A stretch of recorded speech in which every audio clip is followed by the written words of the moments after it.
Buenas noches y bienvenidos un día más, una noche más, una semana más a la última Filmoteca, el último reducto del cine y de la realidad ante la posmodernidad. Bueno, pues antes de nada, feliz año a todos, feliz Navidad, bueno, feliz Navidad a todos también, ya se están por acabar, pero aquí estamos en otro programa más de la última Filmoteca, nueva temporada, comenzamos 2022. Bueno, la temporada comenzó en el 21, ¿no? Pero aquí estamos en el 22 y no hemos podido hacer directo este mes pues porque se nos han dado contingencias y no hemos podido, pero volvemos con Pelotazo de los 90, como tenéis aquí una película pues bastante aclamada, muy conocida, Braveheart, del año 1995, dirigida por Mel Gibson. Ya sabéis que el último vídeo que hicimos fue de Clint Eastwood. Antes de nada aclarar, nos podéis seguir aquí en Twitch, twitch.tv / la última filmoteca, y en YouTube la última filmoteca, para no perderos nada. Vamos a seguir aquí haciendo directos. Estamos por depurar un poco, por perfilar estos pelotazos de los 90, y enseguida nos pondremos con los pelotazos de los 2000, de los 2010, y seguiremos obviamente pues con todos los sobrones también que solemos traer, y que últimamente hemos traído menos, porque los últimos vídeos son más de estos pelotazos de los 90. Pero antes de entrar en debate, al meollo de lo que es Braveheart, ¿no? Del año 1995, bueno, daros las gracias a todos los que estéis en el chat, perdón, CHS, Viti, muy buenas, ¿cómo estamos? Nos echabais de menos, pues no os podéis librar de nosotros tan fácil. Así que aquí estamos. Antes de nada, también se me olvida, maestro Don Alberto Agudo, en el año 2022. Muy buenas noches, ¿cómo estamos? Muy buenas noches, pues bueno, a saber qué depara este año. Qué circunstancias se nos dan y qué circunstancias podemos crear. Ya está. Y Sí, aquí sí, no. estamos, ¿no? Aquí estamos Ya y, está. y aquí, y Tú aquí bien. seguiremos. Y aquí seguiremos. Yo todo bien. Yo, bueno, ha iniciado el año, veremos lo que nos depara. Es eso, no podemos decir nada más que seguir con nuestro trabajo y seguir aquí en la última filmoteca, y eso es exactamente. Bueno, vamos a entrar en materia, que es lo que nos gusta a nosotros. Braveheart, ¿cómo la has visto? Si quieres hacer un pequeño excurso, quieres hacer una sinopsis, lo que quieras, y empiezas un poco a hablar de Braveheart si quieres. Y vamos hablando en nuestra dialéctica habitual. Un saludo también a Trineo de la Memoria, que está aquí. Muchas gracias por venir, muchas gracias por vernos, significa mucho para nosotros. A lo que vamos. Pues no sé, no sé. Bueno, si no, sí, casi todo el mundo, ¿no? Mucha gente la conocerá, vaya. Vamos, de la más aclamada, vamos, de los pelotazos más vistos de los 90. Igual de conocida a lo mejor que Club de la Lucha, está a la altura, Seven, o sea, son películas archi famosas, archi conocidas, ¿no? Bueno, la sinopsis está clara, ¿no? Una rebelión frente a la tiranía inglesa, encabezada por un hombre, el protagonista es Mel Gibson, es decir, contra los tejemanejes dialécticos, la reina de Francia, bueno. No nos vamos, o sea, yo por mi parte no me voy a enrollar en la No, no, sinopsis. sí, sí. No sé, así como juicio a bote pronto, de un modo muy coloquial, claro. No sé si dejarte paso porque por lo menos es interesante, una película interesante y que no tiene un discurso hueco posmodernizado. Pues no tiene discurso, el discursito postmoderno, ya sé, en los 90 está el mentalismo videoclip, perdón, videoclipero, el mentalismo postmoderno al modo videoclipero en la película esta de cómo ser John Malkovich, ¿no? De Spion, un desastre de película, original pero un desastre de película, una posmodernez. Aquí por lo menos hay cierta épica y cierta, ¿no? La semántica no está posmodernizada, no es posmoderna, no te vende ninguna patraña idealista. Otra cosa es que ya la propia forma poética, ¿no? El modo de construirse cinematográficamente estas ideas sea erróneo, sea peliculero, efectista o lo modernice. Pero las ideas que porta por lo menos son legibles. Entonces, bueno, dicho así un modo muy rápido, así juicio muy rápido, muy sintético, la veo una película interesante mínimamente, pero no buena. Interesante, que se deja ver. Sí, sí. A ver, sí, pues por continuar un poco con lo que dices tú, para mí realmente es un film que no pasa como comparando ya con estos pelotos de los 90 que ya llevamos analizados unos cuantos. Por ejemplo, no pasa como en El Sexto Sentido. No es una película que pide al principio, es una película con un argumento claro, ¿no? Es una película con una trama sólida, más o menos pertinente e interesante, que se centra principalmente, al final, en las características de nuestro protagonista, de Mel Gibson, ¿no? Y de su actitud de libertador, ¿no? De libertador de ese pueblo esclavizado por los ingleses, ¿no? Que lo han hecho toda la vida, y con más pueblos, ¿no? Pero... Y pues eso, y un poco, pues Pues eso, no es una película que ve el principio, tiene un argumento sólido, un argumento que digamos que tiene su interés. Vale, a partir de aquí, claro, esto es lo que haces con... Es decir, a partir de aquí hay que ver lo que haces con ello, que es muchas veces de lo que hemos hablado, de las películas desaprovechadas, de las películas tal, de las películas cual. Para mí es una película que ya de principio es excesivamente larga. No es la peor película que hayamos visto, pero además ni de lejos, ¿no? Pero es una película que para mí es excesivamente larga y además es excesivamente larga muy gratuitamente. Hay muchísimos planos que sobran, muchísimas escenas bastante forzadas, escenas ciertamente espectacularistas que luego pueden sentar mejor o peor. Por ejemplo, para mí no es una película que violente, no es una película que genere rechazo. Es una película que se puede ver, que se deja ver, ¿no? Que se hace larga y pesada en ciertos tramos, pero se deja ver. Pero sí que está plagada de todo esto, de... Yo sobre todo lo que he visto es muchos planos que pueden eliminarse, incluso planos cortos o planos contra planos que no hacen falta, incluso conversaciones y diálogos que están por estar. Eso es lo que más le achaco yo a la película. Hombre, luego hablaremos efectismos aparte, música, que bueno, la música puede ser hasta medio rigurosa, ¿no? Pero demasiada música. Y luego las famosas escenas de batalla las podemos tratar un poquito si quieres, hablar de ellas porque son muy, muy abundantes y son un poco, bueno, son repetitivas, ¿no? Es decir, luego ya está, pues todo esto que se ha generado a lo largo de los años, a lo largo del tiempo, con el paso del tiempo, que es recortar las escenas poéticas, recortar las significaciones y al final pues verterlo todo en estas escenas, en estos momentos de guerra, ¿no? En el espectacularismo, en la batalla, al final lo fidedigno, una vez más, nos sale el tema de pues eso, ¿no? Del cine que cuanto mejor se vea la sangre, mejor definición tenga, pues mejor es la película, ¿no? Según cómo sea la batalla. Entonces, pues eso, puede caer un poco en el efectismo porque le pone mucho énfasis a los efectos especiales. Puede haber cierto mal gusto en momentos con la violencia, demasiada violencia explícita que no es necesaria, pero bueno, es eso, es una película que se mueve muy en lo pasable. Para mí es una película que se mueve muy en lo pasable. No es ni buena ni ninguna obra maestra como dicen la crítica unánime y la crítica de andar por casa, digamos, la crítica, pues eso, la crítica de la calle, no de las personas, no ya de instituciones. Pero bueno, seguimos hablando acerca de esto. Es una película pasable. Si hay alguna crítica negativa de la crítica oficial, que viene a decir que es una oda, bueno, no viene a decir, dice que es una oda al machismo de Mel Gibson, por tanto, mala. Vale. Son unas genias y no genios los críticos postmodernos, ¿no? Pero bueno, que sigan trincando, así que es lo que hay. Pero bueno, a ver, la película sí tiene algo valiente, o algo por lo menos interesante, que es que pone al imperio inglés, ¿no? El gran imperio blanqueado de la historia, Sí, sí. como lo que es, un imperio criminal. Claro, no pone al imperio, sino un rey degenerado, ¿no? Etcétera, etcétera, etcétera. Pero bueno, en este caso, en ese contexto histórico concreto en el que se ambienta, aparece Inglaterra como un imperio depredador completamente. En este caso como un país depredador, o como una patria depredadora, en donde no busca, ¿no?, elevar el nivel de vida de los súbditos, en el sentido de aportar tecnología, ¿no?, leyes, etcétera, sino depredar los recursos, ¿no?, con los tributos y demás cuestiones legales y fiscales, ¿no? Entonces ahí Mel Gibson bien ataca el imperio más criminal de la historia, eso hay que decirlo abiertamente, que es el imperio Ujú, inglés. ujú. Bueno, aunque lo concrete y lo reduzca, ¿no?, en su Al concepción rey. histórica a un rey concreto, ¿no? Bueno, no está mal, no está mal.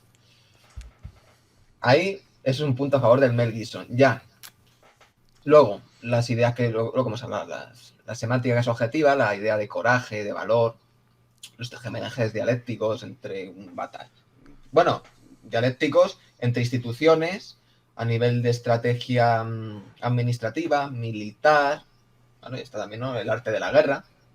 Es decir, todas estas ideas, todas estas operaciones humanas, vaya, entonces estructuras están, por eso la película tiene interés, por eso ya no es una postmodernez que pide al principio como muchas otras, ¿no? O ya como Eduardo Manos Tijeras.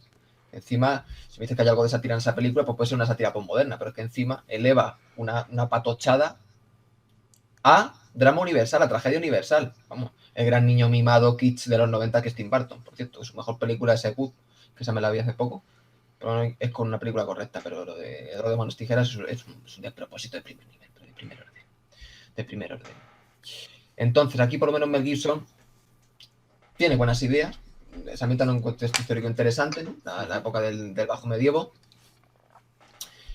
la zona de Escocia, Inglaterra, y pues eso, en el intento de representar todas estas ideas, ahí está la virtud de esta película, en el intento de representar estas ideas. El problema, que todas estas ideas, la épica que portan, todas las escalas a las que se mueven, todas estas ideas de honor, de valor, de coraje, de dignidad, el sentido de la patria, de la familia, etcétera, etcétera, con todos los tejemanejes dialécticos, como he dicho, a nivel institucional, administrativo, ¿no? Burocracia, etcétera. Claro, están espectacularizados, están, vamos, embadurnados y bañados por la industria palomitera yankee. Yo sí, Sí, sí, rápido. absolutamente. Es decir, claro, está, cuando dice, no seas, ¿cómo se dice la expresión esta? Bueno, el peliculismo, acuñando así un término sui generis, ¿no?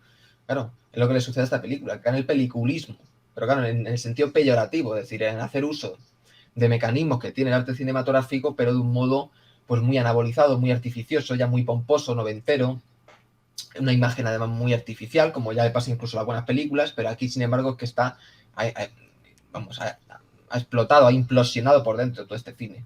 Entonces, claro, esta película que puede considerarse como deudora del cine épico, del gran cine épico de antaño, ¿no? Que podría hacer un Raoul Walsh, un William Wyler, pues claro, esto es un cine épico descafeinado, muy, muy descafeinado, muy descafeinado.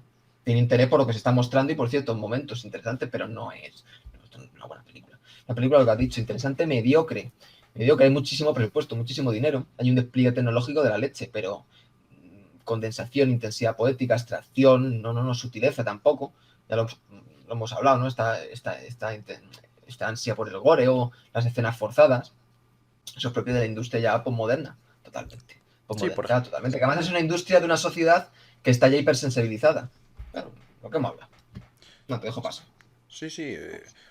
A ver, luego también se ve esto, se ve esta, digamos, pues esta falta de imaginación en ciertas ocasiones que tiene mucho esta película y por eso es la crítica principal que yo le hago a esta película es eso, el exceso de planos irrelevantes, el tener que meter siempre otro plano, que además hablábamos, ¿no? Que siempre es pues siempre indica o siempre es indicativo de que el director no tiene las cosas tan claras, ¿no? Como lo tenían algunos poetas de antaño, ¿no? Que tenían perfectamente visualizados los planos, como hablábamos de Hitchcock en otras ocasiones que has mencionado tú.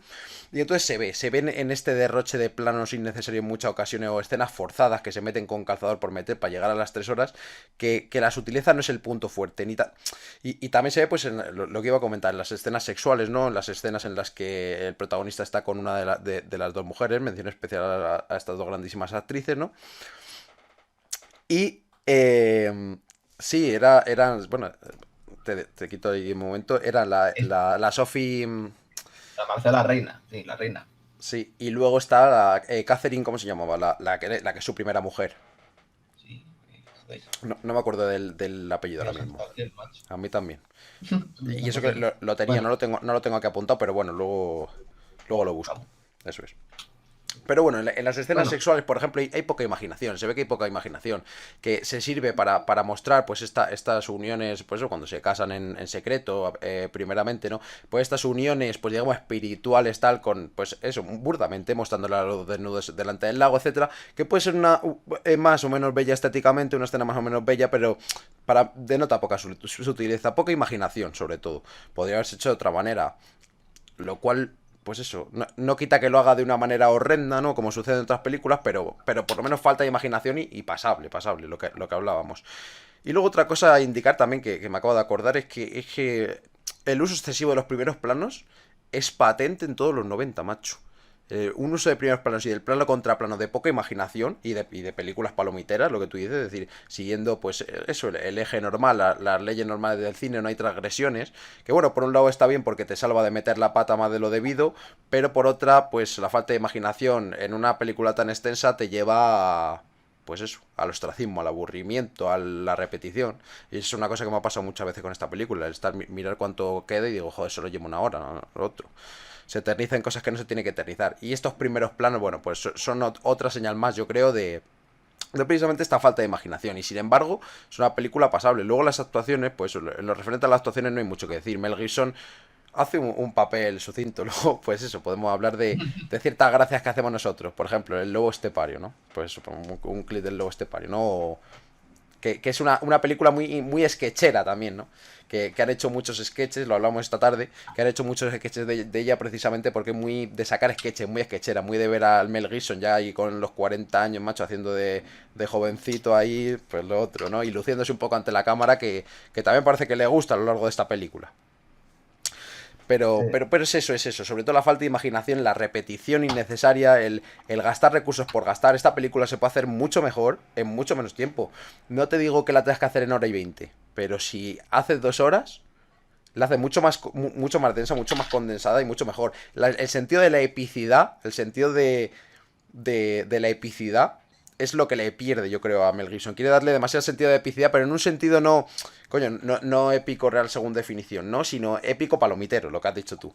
Épico de la industria de los 90, superindustrial, de vender, de la epicidad, del musicón alto mientras hagan la batalla está lleno de sangre y es una casi, pues eso, sus paralelismos con la historia de Jesucristo, que también retrató en La Pasión de Cristo, que hizo luego, ¿no? Este personaje. Entonces, pues es eso, un poco el histrionismo, un poco. Es una película que deja bastante. Para mí indiferente, te deja bastante indiferente, bastante frío. Yo me la esperaba mejor. Sí, no, y lo de la hora tienes razón, eso está claro, estoy de acuerdo, vamos, no lo he dicho antes, pero estoy de acuerdo, vaya. ¿Qué iba a decir? Bueno, me acuerdo ahora mismo de Bailando con Lobos, otra película que padece este problema capital, otra obra mediocre, es un telefilme, una especie de western multicultural, que bueno, eso ya, esa polémica, ya sé, algún tiempo se trata. Un western muy mediocre, muy flojo, de Kevin Costner, un pelotazo de los 90 en su estricto, vamos, alabado, traslavado, se llevó los Oscars, etcétera, pero una película mediocre le falta. Por lo menos ahí es una obra más calmada, Bailando con Lobos, pero es una obra plumbia, en el peor sentido, no en el sentido de ritmo, ¿no? Que está, cuando aquí se habla de plumbio en el sentido poético, ¿no? Que se cae. Como el plomo, porque es denso, ¿no? Y ¿qué iba a decir? ¿Qué iba a decir? Un momento. Sí. Bueno, sí. Mira, vamos. Eh, claro, a ver, si se compara a Braveheart, ¿no? Ya con El Señor de los Anillos. Y bueno, ya con las series, haciendo ya que no hay que hacer. Bueno, ahora no la voy a hacer, no sé cuáles son, por ejemplo, la de la tan alabada, ¿no? La de Juego de Tronos, pues bueno, claro, parece hasta Braveheart una obra notable. Claro, que no ha jodido, claro. Pero es una obra que se cae, es una obra, pues eso, que no tiene un estilo propio, una densidad propia, ¿vale? Una autoría propia. Es una obra entera, peliculera. Es una obra precisamente peliculera, aunque parezca un pleonasmo, no una redundancia. Le falta esa densidad, esa intensidad a la construcción de todo. Le falta depurar muchísimo. Quitar escenas que sobran, gore que sobra. Las batallas son violentas, siempre han sido violentas. Y porque no nos han mostrado fotos de cómo se hacían las batallas. Pero, claro, de desmembramientos, de todo, claro, lógico, una batalla. Más con esas espadas pesadas. Que por cierto, las espadas del medievo no se puede usar como una katana, no es una espada ágil, ¿no? Es una espada que no sé cuántos kilos puede tener. Tiene una densidad apabullante, ¿no? Cuesta moverla. Hay que estar muy fornido, ¿no? Y aún así cuesta, además con esas armaduras. Entonces, bueno, es una obra que es el problema, es el problema. Por ejemplo, nadie la conocerá. Minini Pozharsky, es que ya el nombre ruso es difícil, ¿no? De 39, muy poco conocida, de Pudovkin, uno de los grandes vanguardistas soviéticos, menos conocido, mucho menos conocido, está claro, que leí Einstein Alberto, pero también es de lo bueno. Claro, uno vea una obra potentísima, una obra muy notable del 39. Reitero, claro, de un expresionismo apabullante, una obra densa, compleja, claro, depuradísima, sin música hasta diegética, haciendo dialéctica entre lo épico, lo intimista, los tejemanejes, todo. Claro, pero estamos ante un cine denso y dura 2 horas, pero es de tal densidad que parece que han pasado 6 o 7 horas. Claro, esto es un cine artesanal, un cine donde cada plano pesa, lo notas, donde el corte del plano también se nota. Es decir, es un cine vivo, auténtico, rompiendo los ejes por completo, porque los 30 se rompía muchísimo. Luego empezó a perder en favor de lo que ya sabemos, de una estandarización y luego todas las dialécticas que ya sabemos, ¿no? Y luego con la discontinuidad, pero bueno, esto es un tema más largo, no es Nouvelle Vague, ya hablaré, bueno, ya hemos hablado. Claro, aquí ¿qué pasa? Que los planos han perdido la sustancia. De hecho, cuando la escena precisamente cuando se casan y luego la secuencia del lago, esos traveling relamidos, ¿no? Claro, no es capaz de mantener la cámara, de quitar brillos innecesarios que sobran. Claro, además con los tipos ya de cámaras que se usan, el tipo de película, de montaje, ya alumbrando la digitalización, pues claro, es una imagen muy poco viva, muy poco artesanal, entonces tienen que estar todo el rato mirando la cámara. O al modo palomitero estadounidense, o al modo cine independiente, entre comillas, ¿no? De Woody Allen, maridos y mujeres, al modo del Dogma 95, como si la cámara manual no se hubiese empleado en la Nouvelle Vague, pero claro, se empleaba con un rigor. Fíjate al Famille de Godard, por ejemplo, ¿no? Entre otras. Entonces aquí le pierde todo eso, le pierde todo eso a la película. En la película, por eso, que se deja ver por... que se puede disfrutar más o menos, bueno, una cosa es la calidad objetiva, otra cosa que hay muchas escalas, ¿no? Es decir, otra cosa muy distinta es que se pueda extraer un discurso, lo que hemos hablado de la heurística, ¿no? Sacar un discurso de una piedra o sacar un discurso bueno de una película, ¿no? La lucha escocesa frente a los ingleses, sí, claro, claro que sí. Pero ahora, la cuestión es el parámetro y el análisis. Es decir, el objetivo de tu análisis. ¿Tu objetivo cuál es? ¿O en qué te estás fundando? Vaya, ¿en hacer un análisis cinematográfico o un análisis filosófico de los fenómenos que aparecen en una película para hacer un artículo interesante, un libro, una conferencia? Claro, hay que distinguir, ¿no? Porque si no acabas como el Salguero, no se entera toda esta gente, ¿no? Todos estos postmodernos. Lo que sacan discurso de una piedra y encima justifican poéticamente la piedra. Pero como la piedra no vende, justificamos a la contraria. Es así, ¿no? Todos estos mecanismos de la postmodernidad, que ya conocemos. Es decir, el discurso crea el arte y no al revés. Entonces, aquí, pues me ha gustado ver Braveheart porque por lo menos se muestran estos tejemanejes dialécticos contra los ingleses. Sí, sí. Pero es una obra desustancializada, es una obra que ya cansa. 3 horas, además, 3 horas. Y se podría haber depurado muchísimo. Y además, todo.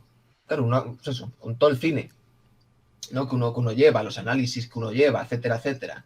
Y además, últimamente, viéndose más de la cuenta de los años 30, por ejemplo, pues claro, es que dices, joder, es acojonante. Los años 30 te hacían una obra de 1 hora y 30, 1 hora y 20,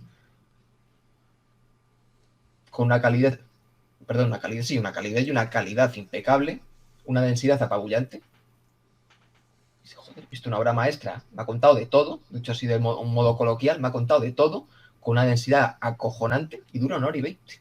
Véase la de Gloria y Hambre de Juliana Wellman, es acojonante. Y me narra 14 años. Del ascenso, decadencia de un padre de familia, que pasa de la Primera Guerra Mundial, héroe de guerra, que no es héroe de guerra, es un fracasado de guerra, a acabar mendigando la Gran Depresión. 14 años de su vida, básicamente. En 1 hora y 20 narrado. Como mucho 1 hora y media, no. Creo que 1 hora y 20 y justo. Aquí sin embargo 3 horas. Como Bailando con Lobos, 4 horas. Además me vi la versión del director, la de 4 horas.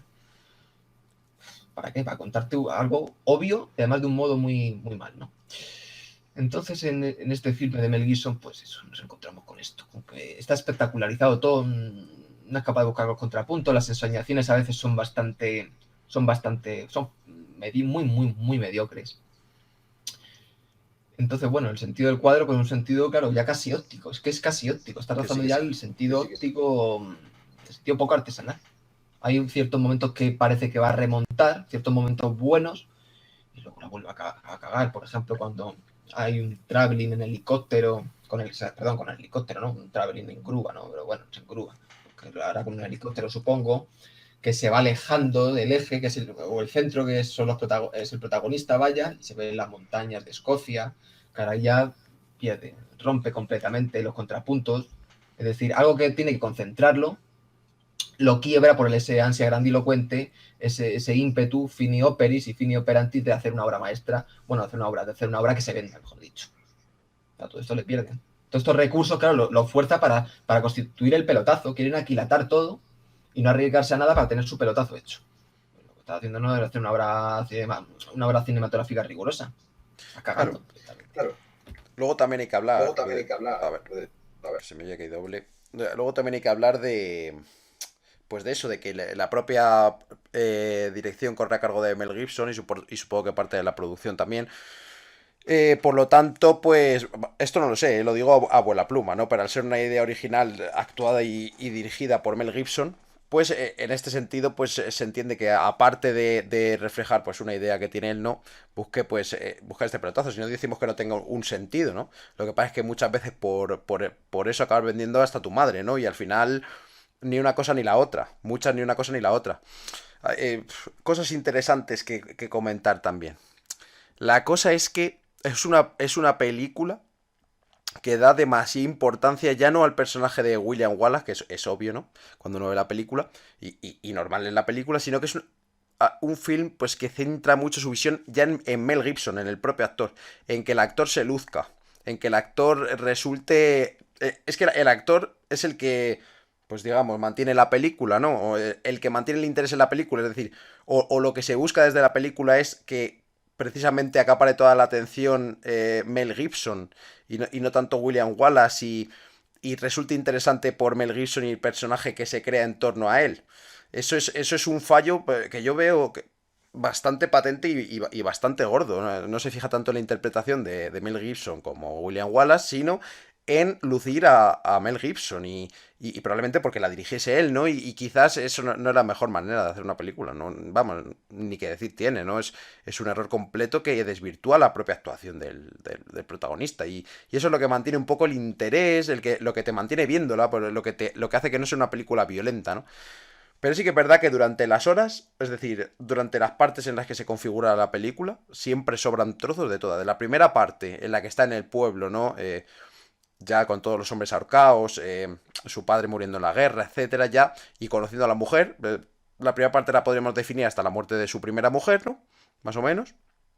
Pues ya hay un montón de relleno. Luego parece que avanza la trama, otro montón de relleno en la segunda parte hasta las batallas finales. Y luego al final, un final que es extremadamente largo, enseñándonos toda la tortura in situ.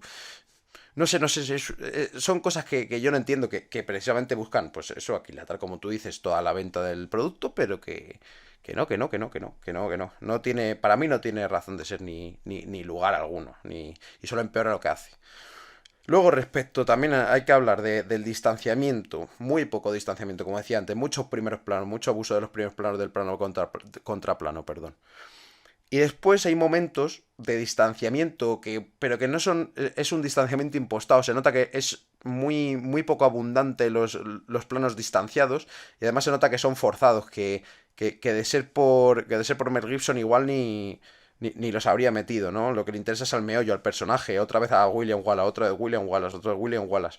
Ese distanciamiento no está presente, ni siquiera en una conversación importante, tensa, muy poco y le da muy poca importancia al distanciamiento. Pasa lo mismo con, con el distanciamiento que cuando muestra los parajes, cuando muestra esos parajes, ¿no? Todos verdes, las grandes montañas, pues se ve impostado, se ve poco real, se ve que está para entretener, ¿no? Como otro elemento más, como otro plano más que he metido, como este plano contra plano o este corte que he metido de la niña que depura muy poco, dándole la flor a William Wallace de pequeño, perdón. Pues de la misma manera meto los planos para ubicar un poco y ya está, pero no le da esa profundidad, ¿no? Quizás esa interpretación de profundidad que tiene esa historia que está impresa al final en todas esas tierras, que es un elemento, pues fíjate, capital con el que jugar, ¿no? El fijarse en otorgarle vida a esas tierras, pues no le otorga vida, se ve plástico, se ve óptico, como estábamos mencionando antes. Y luego quería mencionar otra cosilla, pero se me ha olvidado, así que te dejo paso, que seguro que tienes cosas que decir. Luego te acordarás como me pasa a mí. Yo por ser depurado. Es decir, sí, totalmente. Es que es el problema. Es decir, estamos ante un problema pues ontológico, pero además de primer nivel, de primer calado. Y esto no se soluciona en ninguna escuela técnica. En ninguna escuela técnica, lo que hemos hablado, ¿no? Que saber la técnica, claro, y la tecnología y su propia condición misma, que no es científica, categoría de filosófica, ¿no? Entonces, claro, es que es producto de su época. Y aunque hubiera tenido más pericia a nivel artístico, Mel Gibson, con esa imagen ya no puede hacer una obra maestra. Es imposible. Porque todo tiende, por el propio decurso tecnológico del asunto, y al final, el puro reduccionismo mercantilista, la razón tecnoeconómica, lo que ya sabemos de la industria, todo tiende a una imagen que además es que es un aristotelismo burdo, ¿no? Una imagen que imita la naturaleza. Es decir, en este caso, que plasma tal cual la realidad, con todos sus poros. Entonces, claro, es una imagen que no es capaz de condensar, de concentrar los colores, no, los dispersa realmente, y los brillos y todo los mata. Entonces, conduce a una imagen impostada, artificial, producto de la nueva época. Y esto que todavía no son los años 2000 y 2010, porque Ya hablaremos. las cuestiones extraterrestres son acojonantes. Entonces, claro, cuanto más artificial es la imagen, más tienes que ser consciente, más formación tienes que tener y ser consciente de que tienes que depurar el cuadro más y más y más, aun con con esas cámaras ¿no? que te impongan. Este ha sido un modo muy rápido. Y sin embargo, no, es todo lo contrario. Hay una pirolización completa de la concepción del cuadro. Es que es gratuito completamente. Lo podía haber puesto aquí como lo podía haber puesto aquí o aquí. Son usos al final muy psicológicos, muy grandilocuentes, muy épicos en todos sus aspectos, que necesitan forjar héroes, perdón, forjar héroes, sobre todo en las sociedades ya, ¿no?, de los 90 para adelante, las sociedades del mito de la cultura, del mito de LGTBI, el mito feminista, todos los mitos que ya conocemos, ¿no? El mito de la nación, ya sabes qué nación, ¿no? El mito de la democracia, el mito de todos los mitos que conocemos. Entonces necesita forjar héroes. Héroes, de ahí lo que has dicho, que se haya centrado tanto en el protagonista, ese peso desmesurado del protagonista. Que además no hay ningún tipo de cinismo, un tipo de distanciamiento como las obras clásicas, muchísimas, solo hay que ver un peliculón muy, muy mal valorado y muy poco conocido, muy poco conocido, la del Hijo de Montecristo, año 40, de Rowan Nouvelly, el director, con Louis Hayward y John Bennett, una película fantástica, claro, además es una película cínica, desengañada, con, claro, el sentido de la épica, del intimismo, muy estilizada, muy bien depurada, una obra magnífica. Claro, tú comparas estas obras clásicas, dicho clásico como ya lo entendemos, ¿no?, con esto y pues, está espectacularizado completamente. Los paisajes, claro, es que fíjate que Escocia, los parajes escoceses, vamos, que alguien me diga que no son subyugantes y pertinentes. Sí, sí. Esas montañas, además, hay mucha montaña árida en Escocia, por lo menos en la zona del norte. Pero claro, esto es como un documental National Geographic, ¿no? Pues entra la ansia fenomenológica. Venga, vamos a abarcar todos estos paisajes para mostrar la gran patria. La gran patria escocesa. Pero es que al final este espectacularismo desustancializa la idea de patria. La idea misma de patria, no de nación, de patria. Por ejemplo, ¿no? Esto es otro apunte. Y a Mel Gibson le pasa, al final acaba no alabando, pero no alabando lo que critica, sino alabando al final la sociedad misma, ¿eh?, que su discurso directa e indirectamente critica. Por ejemplo, Apocalipto muestra que esto del mito indigenista, vamos, el mito indigenista se tumba, ¿no? Se ve todas las crueldades y torturas bárbaras, no por maldad subjetiva, cuanto por maldad objetiva, por irracionalismo, ¿no? En la de Apocalipto. Sin embargo, cae en una película gore, como le pasa en La Pasión de Cristo. ¿Qué pretende hacer aquí? Una tragedia, como trataron a Jesucristo. Al final acaba haciendo una apología gore y mala, sin ningún tipo de distanciamiento y abstracción poética buena. Por ejemplo, muy buenas películas de Jesucristo, la del 35 de Jules Duvivier, se llama Gólgota, va con Jean Gabin, que hace de Poncio Pilato. Ahí se muestra más o menos, aunque claro, no llega a ese nivel metafísico, por ejemplo, que haría Chesterton, ¿no?, en la interpretación de Cristo, de Dios encarnado en hombre, solo ante él mismo. Porque, fíjate, ¿no?, en lo que hemos hablado de Cristo, ¿no?, como Dios encarnado en hombre que sufre su propio silencio en la cruz. O sea, fíjate la abstracción. Pero aún así hace una película muy buena. Sin embargo, Mel Gibson cae en la apología misma del gore. En Apocalipto al final acaba la propia construcción, esa construcción ultra posmodernizada de un hecho interesante, de una cuestión histórica interesante, pero que acaba desvirtuada completamente, destruida y pulverizada por la propia posmodernez zafia y gore y, ¿cómo decirlo?, sádica del asunto. Y aquí en Braveheart, fíjate, las guerras, también no sé si lo hemos sacado a colación, perdón,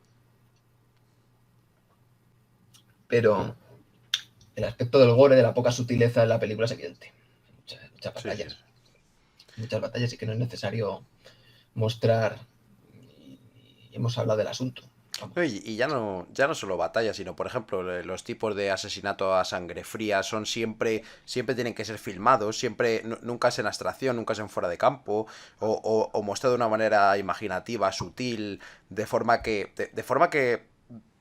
tienes espacio, ¿no? Y tienes planos para hacer otra cosa, ¿no? Para mostrar la reacción del protagonista, de la afección de esta interpretación. Entonces es una película que porque se caen ciertas cosas empieza a caer como un dominó. Y eso lo hemos hablado mucho en cuanto a los filmes. Empiezan a caer como un dominó en cuanto empiezan a fallar ciertas cosas como estas. La imaginación, Claro. sobre todo la imaginación y el hecho de la gratuidad, lo que hemos hablado, la gratuidad de la puesta en cuadro que has dicho tú. Eso es capital, la falta de imaginación es capital, es lo que hace este filme irse cayendo poco a poco. Y luego pues podríamos hablar luego también de Mel Gibson en cuanto a eso. Mel Gibson siempre crea estos personajes típicamente mesiánicos en los que él se luce bastante, ¿no? Y esa es la realidad. Eh, luego, también hablando de la continuidad, no es algo que llame la atención. Muy... Es que no hay mucho más que decir. Se cae, es... Como la puesta en cuadro no tiene mucho sentido, lo que has dicho, igual se puede poner la cámara aquí que aquí, entonces la misma continuidad pues le pasa lo mismo. Le pasa lo mismo porque a plano gratuito es una continuidad, pues eso. Además, ciertas omisiones extrañas, ciertos...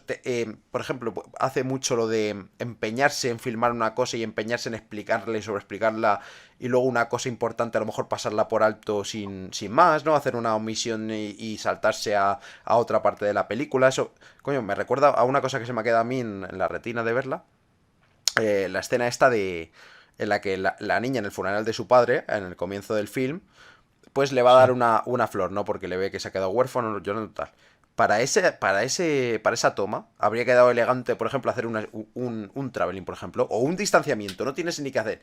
Pero mete, a lo mejor, 5 o 6 planos contra planos, macho, y luego planos que no explican nada en absoluto. Entonces es que hace mella en la continuidad narrativa, en la forma en la que se hilvana todo. Hace mella porque no hay imaginación en esta película, es lo que hay, es lo que hay. Y luego iba a decir otra cosa y se me fue con lo de... con respecto a lo de los personajes mesiánicos, pero bueno, es eso, es eso. Era lo de antes. Sí, no, eso estoy de acuerdo. Estoy de acuerdo, ¿no? Lo que he dicho antes de Gore, que lo he depurado, Hmm, sí que además ya lo hemos hablado, por eso no iba a extenderme. claro. Pero todo este Gore y como Gore pornografía, siempre es solidario de las estructuras postmodernas. El mundo pues, son reflejos de la degeneración, ¿no? de la sociedad, de la modernidad. Y esto se traduce en la estructura poética general, es decir, la estructura poética general, secuencias, escenas, dicho así de un modo muy simple, ¿no? Se traduce en una sucesión de una escena, otra, pero que no dejan pozo.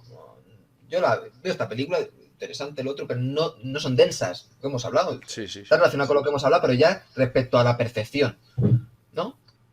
A la percepción de uno, que no es puramente subjetiva, objetivo, pero me refiero ya, claro, cómo intercede directamente.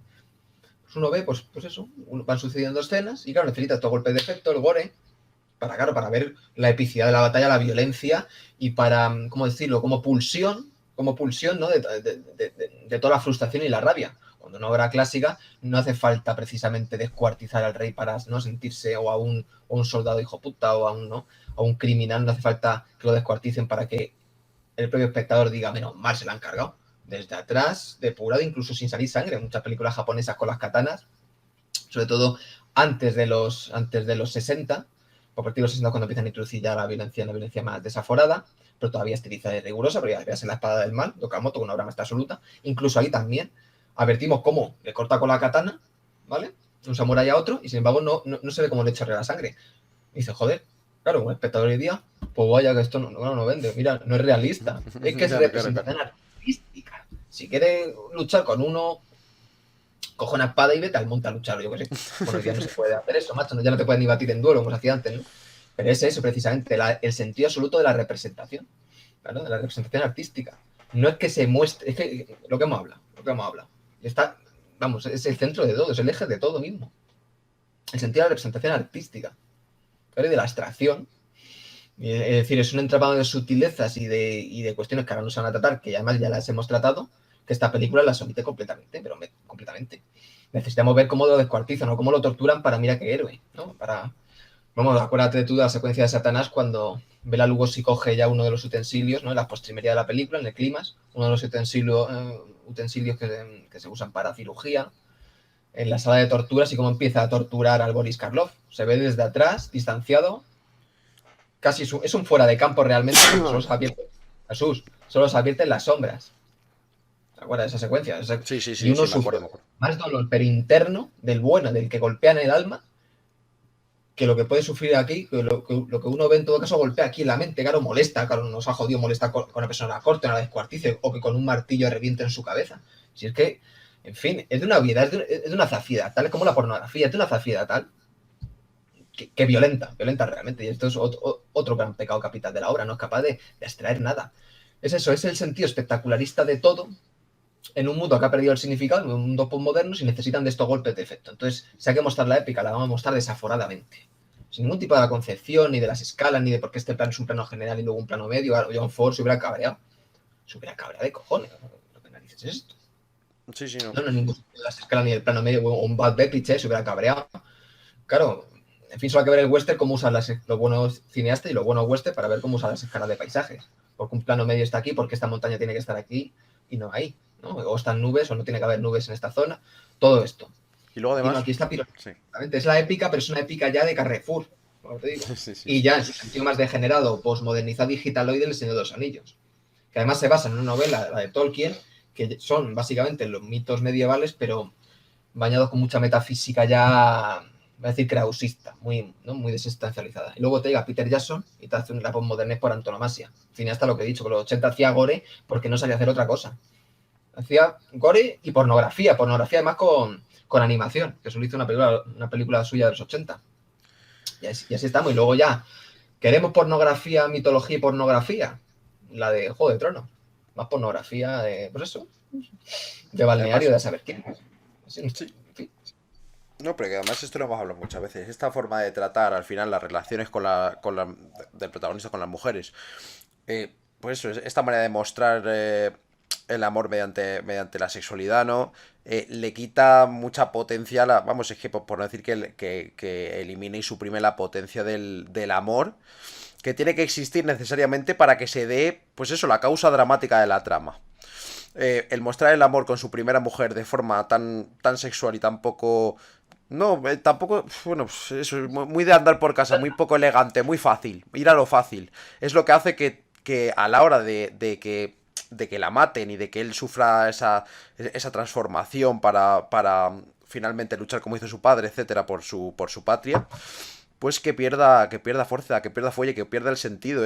Esa relación amorosa que servía como punto de ruptura, como punto de quiebre para llevar a William Wallace a la guerra, de repente, pues bueno, pues va porque ha matado a su mujer, pero no lo sientes de decir, ha muerto mi amor y voy a luchar para vengarme, que es por lo que lucha William Wallace. Realmente es el motivo oculto detrás de todo esto es la venganza pura y dura. Porque no le Sí. interesaban movidas de guerras, la historia que tuvo la familia y lo otro. Lo mismo Ya tú pasa con dices, la... Sí, sí, y lo mismo le pasa, pues...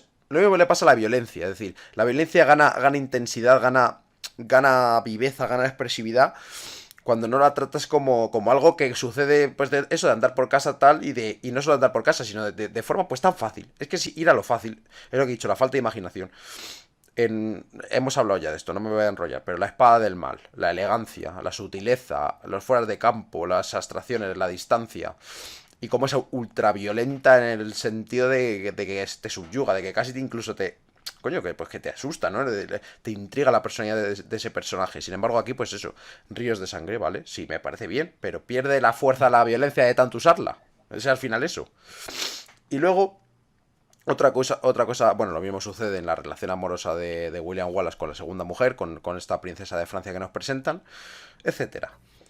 Y luego, pues ya por ir cerrando todo, también hay que comentar un maniqueísmo un poco burdo y un poco feo que yo veo que se hace con respecto a los personajes, no con respecto a... Y que es precisamente lo que hace también, lo que has hablado tú antes, de quitarle la fuerza al argumento contra los ingleses, ¿no? Contra este imperio depredador. Claro, el rey es malo, malísimo, pero no tiene más característica en su personalidad. De pronto es un tipo tonto, de pronto es un tipo muy simple que se le ve en la propia interpretación y en cómo se presenta simple, y así de simple es su hijo igualmente. No es una maldad maquiavélica, no es una maldad que parece buena, que es la verdadera maldad. La verdadera maldad se reviste de bondad, se reviste de buenos actos, de buenas acciones, ¿no? De cierta inteligencia, ¿no? De cómo se llega a dominar. A dominar. Pues no, es un poco maniqueo, un poco burdo, un poco tonto. De pronto el rey es un mero mercenario, un mero asesino, bueno, con la ayuda de su propio sí, ejército y su hijo lo mismo y ya está. Y no tienen matices, no hay matices en esos personajes y por no, tanto, pues los malos contra los buenos. El hijo puta contra el... Bueno, se me ha escapado la palabra, a ver, espera. Contra el bueno, ¿no? Contra el bueno de William Wallace que además le quiere todo el mundo. Que es acojonante, le quiere todo el mundo, le quiere la princesa francesa, le quiere el otro, le quiere tal, le quiere... Entonces es eso, el bueno de William Wallace, ¿no? Que al final incluso piden clemencia por él cuando habían estado pidiendo su muerte y rogando su muerte. Esa es la actitud, pues eso, poco inteligente. Y sobre todo la ambición esa por conseguir al personaje mesiánico en Mel Gibson. O la impresión mesiánica de Mel Gibson. Igual más allá incluso del propio cine, de la propia película y de sus propios filmes. El conseguir esa... Pues eso, a lo mejor se siente así, Mel Gibson, eso ya no es asunto nuestro, ¿no? Pero esa impresión mesiánica. Y pues eso, que es una película poco imaginativa, poco inteligente. Se puede resumir en poco inteligente, pese a que es mejor que muchas de las que hemos comentado, ¿eh? Pero Mejor que falta Matrix, ¿no? inteligencia. Sí, joder, Matrix no quiere hablar, que por cierto, Cena salió la cuarta, macho, a ver si vamos a verla al cine, ¿no? Hombre, con los hermanos Wachowski. Sí, sí. Sí, sí, lo que has dicho es correcto. Además, también es otro punto, pero bueno, esto ya no debe ser depurado. Claro, se ha enclava históricamente en una época en la que todavía Inglaterra no está invadida, ¿no? Por por el calvinismo, por el protestantismo, vaya, ¿no? Todavía es, como diría más Weber, ¿no? La alegre y vieja Inglaterra. Es decir, es previa a todo el puritanismo, dicho de un modo muy rápido, ¿no? Vamos, todas las sectas protestantes que surgirán luego el imperio depredador inglés, todavía aquí no es un imperio depredador, sensu estricto, estamos en el bajo medievo, ¿no? Entonces, claro, que si es valiente esta película, es valiente lo justo, porque realmente la época fundacional de Inglaterra, unos siglos posteriores, que a los ingleses les ataques el medievo, ellos ni se acuerdan, porque Inglaterra no era protestante, en esa época no lo era, ¿no? Entonces, claro, si hubieras hecho, ¿no?, las guerras del opio contra China, que hicieron una masacre de 3 pares de narices, ahí ya es más valiente. Entonces la película, pues os digo valiente, pero lo justo. Y ahí está el maniqueísmo, que sí es inteligente, lo que has dicho, macho. Efectivamente. Por ejemplo, la que saca antes, El hijo de Montecristo, ¿no? De Roland Nouvelly, que es una pena que ese cineasta tampoco se conozca mucho. Se conocen a los palomiteros, al Jonathan Demme, al del Silencio de los Corderos, que esa es peor que esta, ¿eh? Tengo que decirlo, macho. Ya viendo esta, es peor. Bueno, ya lo hemos dicho, es peor. Si Sí, no sí, queda sí, claro, sí. es peor, el Silencio de los Corderos. Porque además hay un vacío significacional muy grande. Esta por lo menos te aportará algo que, bueno, del modo mediocre con lo que lo hace, ¿no? En la del Hijo de Montecristo aparece George Sanders, un magnífico actor, como ya se sabe, de primer nivel. Claro, maquiavélico, en el sentido como se usa, no porque Maquiavelo fuese maquiavélico, lo que hemos hablado mil veces, ¿no? Que siempre se le ha puesto aquí el San Benito, el estigma, cuando era un teórico político, vamos, un filósofo político, porque eso de ciencia política, eso es para los timadores, porque eso no existió en la vida, no esto es como los expertos. Sobre todo en las ciencias sociales, que es la gran mentira, lo voy a repetir. Y si no, no me queda gusto. Aparece como un hombre maquiavélico con sus tejemanejes políticos, quiere dominar completamente el país, ¿no? En conveniencia o sometiendo a la princesa Zona, dicho así de un modo muy, ¿no?, muy rápido. Pero él está enamorado de ella, es decir, tiene esos valores positivos, vamos. Es decir, alberga pasión amorosa en su seno. Sin embargo, aquí es un personaje maquiavélico, es un personaje plano, no es. Además, un maniqueísmo que no está bien abstraído, no representa ningún tipo de prototipo o de idea oscura y metafísica, ni tampoco ningún tipo de idea elevada y fantasmagórica. Por ejemplo, la de Iván el Terrible de Eisenstein, que es una obra prohibida, fue prohibida en la Unión Soviética, la segunda parte fue entre el 58. Claro, porque se hacía muchas analogías con Stalin, ¿no? Que otros, por cierto, admiran a Stalin, bueno, lo que hemos hablado. Ya sabemos qué. Bueno, entonces, claro, Iván el Terrible hace esa abstracción, es decir, si tú quieres construir un personaje maniqueo, maniqueo en sí no es malo, claro, pero depende qué se entienda por maniqueísmo, pero no me voy a extender.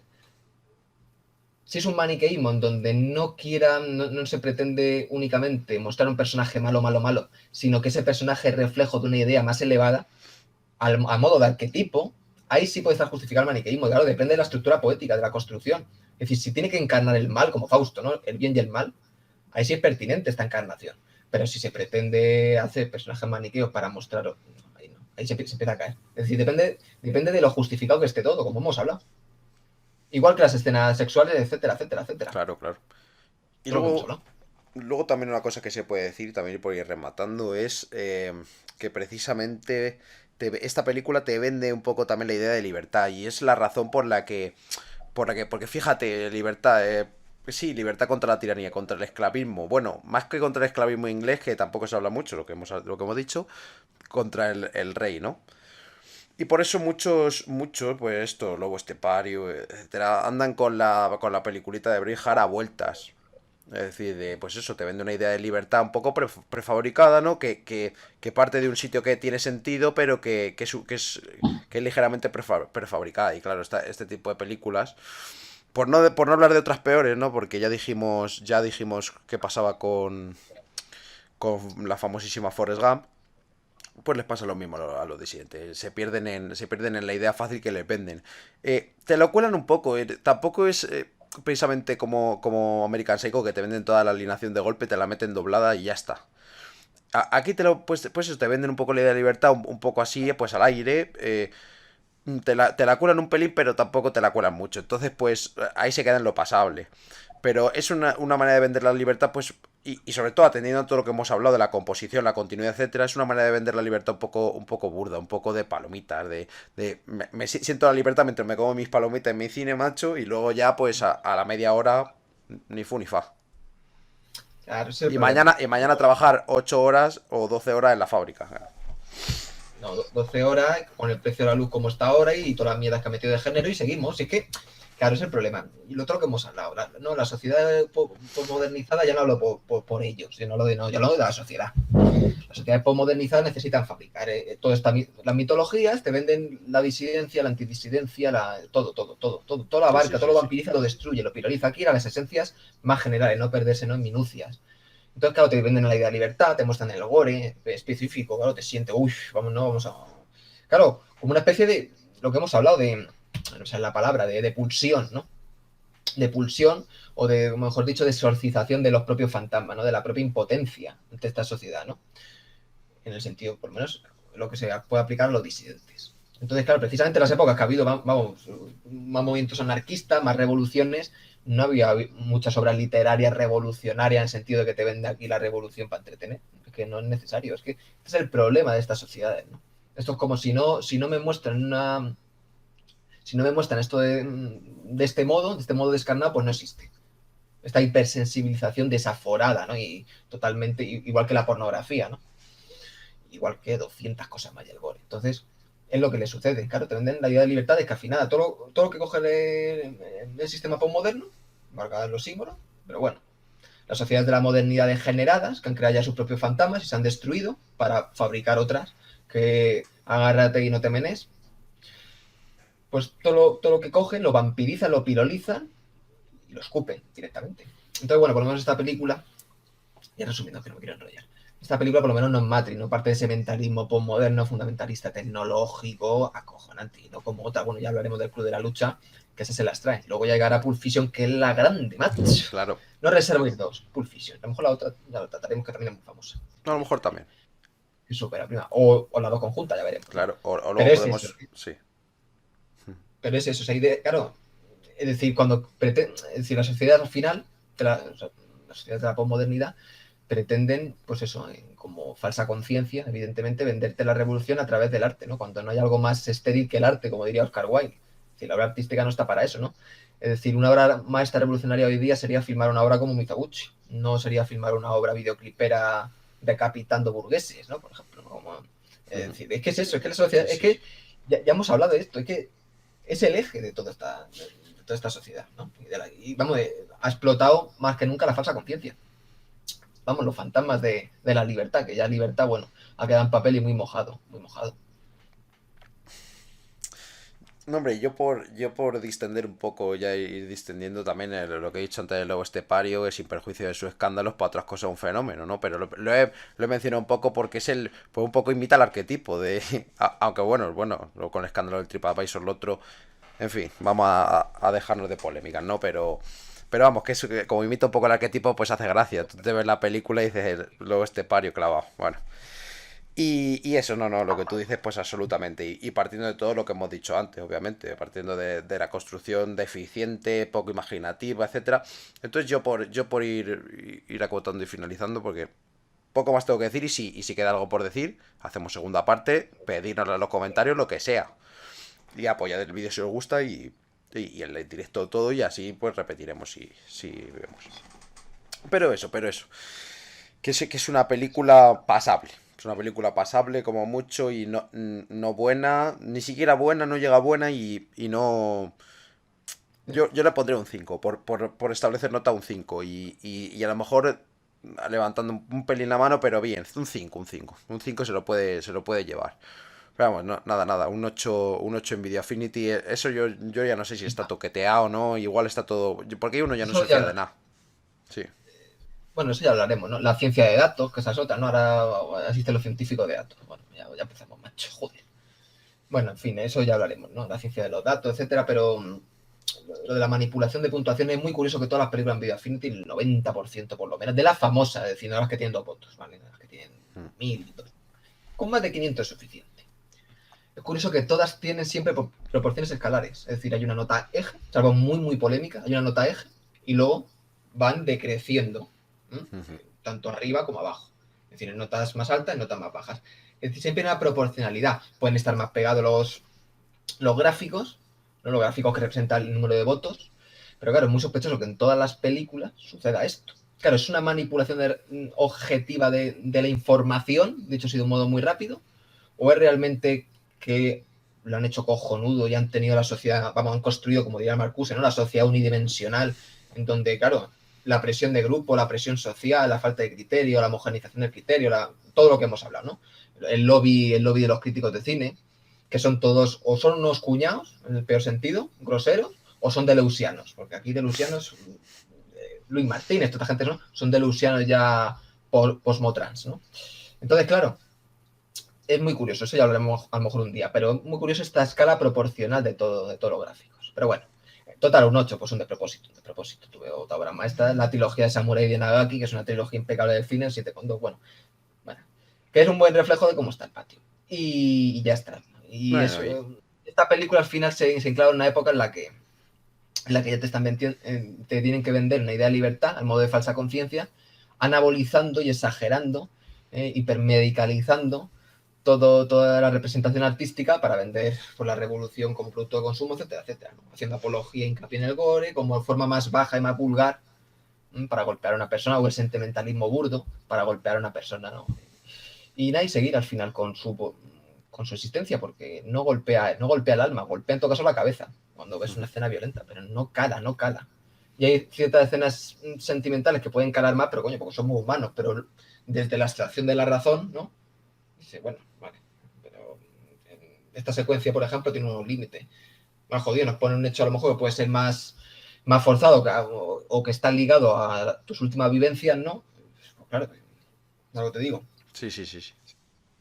Yo, No, por no, pero, ejemplo, una escena que muestra un desamor y tú estás desenamorado en esta época, pues claro, te afecta más, pero sabes, joder, estoy espeso hoy. Sabes discernir el grano de la paja. sí. Pues eso, es un pelotazo noventero de primer nivel, que eso no lo hemos dicho, es un pelotazo muy, muy grande de los años 90. ¿Es una película mala? No, buena ni de lejos. No, está representando además el paradigma del pelotazo, precisamente. Es el paradigma del pelotazo. ¿Y qué iba a Sí. decir? Con respecto, bueno, ya para terminar, lo que dijiste precisamente de esto, de pues eso, que somos humanos, ¿no? Y el instinto, y cuando apelan al instinto a todo el mundo le sale reaccionar, pero después, analizando fríamente, pues es lo que hay. Y esto pues, sí, pues al final va todo por índices de popularidad, ¿no? Y lo que es popular, pues que es esto, pues lo que interesa que sea popular, ya está. Pues eso, yo por mí llevamos 1 hora y 5. Yo por mí, si quieres, vamos dejándolo por aquí, no nos extendemos demasiado y lo que decíamos antes. Si queréis segunda parte, que expliquemos alguna cosa en concreto, nos escribís en los comentarios y ya está. Pues sí, perfecto, porque... Sí, perfecto, Pues me perfecto, parece. perfectamente. Luego también hablar, bueno, pues eso, durante este mes o durante a lo mejor el inicio de febrero también estaremos terminando un poco con los pelotazos de los 90, atendiendo a los que más nos han interesado a nosotros para comentar, ¿no?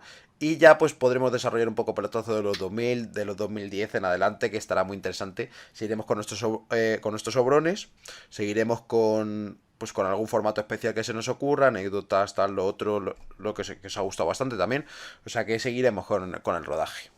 Y luego pues ya llegará el punto en el que tengamos que hablar ya ni siquiera de películas como esta, ¿no? Sino tendremos que hablar de Spider-Man No Way Home, ¿no? O de Godzilla vs. King Kong, ¿no? Bueno. No, es que además la otra la ponen como la de Spider-Man No Way Home como obra maestra absoluta, una idea muy interesante del metaverso. Claro, no ha jodido que os gusta el Claro, metaverso. claro. Aquí del pastel, joder, es que... Para ¿Qué meter el cojones bien? metaverso ya. Sí. Pues nada, y seguimos, Carlos. También hablaremos, bueno, de superhéroes también hemos hablado, como anabolizador de todas las patologías de la posmodernidad, como surge los Estados Unidos en los años 40, en fin. Pero sociedades que están decadentes, perdidas, pues tienen que crear héroes en fin, pues, o con una especie de pseudo-mitología. Bueno, ya hablaremos. Sí. ¿Por qué prolifera tanto? Porque estamos en una sociedad que está ya, si está acabada ya, está acabada. No, lo que tenemos que hacer es un día a lo mejor coger y sacar todas estas, un directo solo de las películas estas de superhéroe y hacer un poco un recorrido. Eso a lo mejor estaría interesante. Y pim pam, en un directo solo. Bueno, sea como fuere. ¿A qué somos dejado otro pelotazo de los 90? Muchísimas gracias, Alberto Agudo, por estar otra noche más en este año 2022 que estrenamos con este directo, con este vídeo que tendréis en YouTube.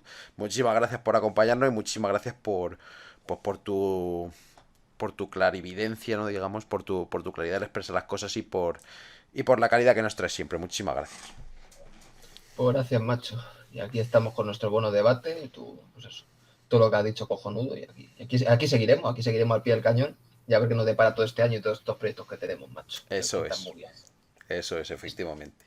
Y bueno, daros las gracias. Si vosotros no sería posible, muchísimas gracias por vernos. Si llegáis hasta este punto, suscribíos en YouTube. En Twitch también suscribíos y seguidnos. Estáos atentos a la página web. Este 2022 empezamos con el rodaje de los artículos. Probablemente este fin de semana haya uno. No me quiero colar, por si luego no cae, pero entre esta semana y la siguiente va a caer uno. Y pues eso, que muchísimas gracias a todos, muchísimas gracias por seguir apoyándonos, viéndonos, suscribíos que nos quedan a para los 1000 en YouTube y es vamos, muchísimo de lo que nos esperábamos conseguir en un principio. Y pues seguidnos aquí para no perder los directos. Muchísimas gracias, tanto a Udo como al resto. Esto ha sido la última Filmoteca y nos vemos pronto. Hasta luego.